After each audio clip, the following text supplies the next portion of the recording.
মাছ আমাদের কাছে অত্যন্ত পরিচিত একটি প্রাণী, কিন্তু ভেবে দেখেছেন কি পৃথিবীর অন্য সব প্রাণীর জবান থাকলেও মাছের জবান নেই কেন? কেন মাছের জবান কেড়ে নেওয়া হলো এবং মৃত অবস্থায়ও খাওয়া হালাল করা হলো?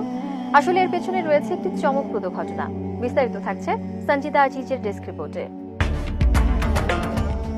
একবার হযরত আলী রাদিয়াল্লাহু তাআলা আনহুকে এক ব্যক্তি প্রশ্ন করলেন, হে আলী, পৃথিবীর অন্য সব প্রাণীর জবান থাকলেও মাছের কেন জবান নেই এবং মাছ কেন পানিতে বসবাস করে?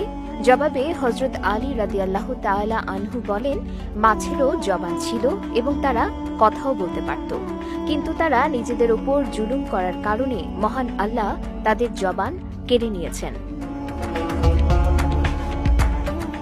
পরে ওই ব্যক্তি আবারও প্রশ্ন করলেন, হে আলী, মাছেরা নিজেদের উপর কি জুলুম করেছিল?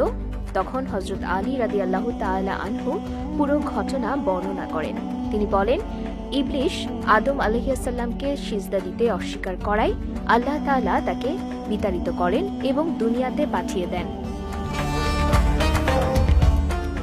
কিন্তু ইবলিশ দুনিয়াতে আসার পর সব ধরনের প্রাণীদের কুমন্ত্রণা দিতে লাগলো। সবার প্রথমে সে কুমন্ত্রণা দেয় মাছকে।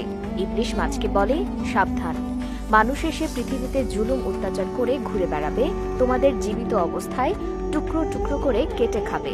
সে সময় মাছেরা জল ও স্থলে চলাচল করতে পারত এবং কথাও বলতে পারত।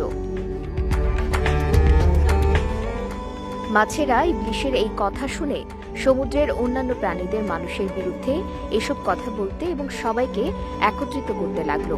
তখন মহান আল্লাহ তাআলা মাছের কথা বলার ক্ষমতা কেড়ে নেয়ার পাশাপাশি স্থলে চলাচলও বন্ধ করে দেন। এরপর থেকে মাছ আর কথা বলতে পারে না এবং শুধু পানিতেই বাস করে।